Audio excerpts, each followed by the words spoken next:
ઉકાઈ ડેમના ઉપરવાસમાં છેલ્લા 4 દિવસથી પડી રહેલા ધોમધોકાર વરસાદને કારણે દક્ષિણ ગુજરાતની જીવાદોરી સમાન ઉકાઈ ડેમના જળસ્તરમાં પણ નોંધપાત્ર વધારો જોવા મળી રહ્યો છે।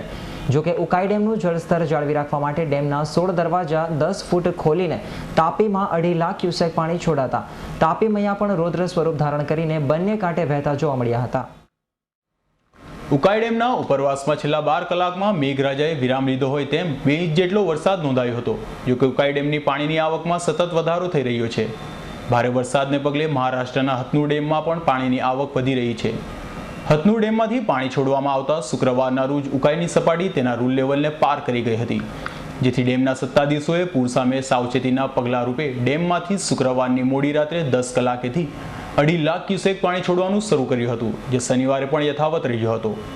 શનિવારે સાંજે 6 કલાકે ડેમની સપાટી 333.57 ફૂટ નોંધાઈ હતી, જે તેના રૂલ લેવલ કરતાં 1 ફૂટ નીચી સપાટીએ જણાઈ હતી। જ્યારે ઉકાઈ ડેમમાં 3,63,346 ક્યુસેક પાણીના આવરા સામે ડેમના 16 દરવાજા 10 ફૂટ ખોલી 2,47,886 ક્યુસેક પાણી તાપી નદીમાં છોડાઈ રહ્યું છે। હાલ આજની તારીખે ઉકાઈ ડેમનું રૂલ લેવલ 334.48 ફૂટ છે, તો આ તરફ મહારાષ્ટ્રના હથનુર ડેમની સપાટી 210.46 ફૂટ પહોંચતા હથનુરમાંથી 1,51,219 ક્યુસેક પાણી તાપીમાં છોડાઈ રહ્યું છે।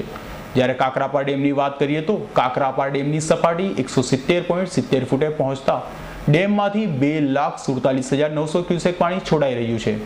ત્યારે તાપી નદીની સુરતમાં સપાટીની વાત કરીએ તો કોઝવેની સપાટી 9.70 મીટર નોંધાઈ હતી, જે તેની 6 મીટરની ભયજનક સપાટીથી 3.5 મીટર ઉપર છે। જ્યારે નહેરુ બ્રિજ ઉપર પાણીની સપાટી 6.60 મીટરે પહોંચી છે।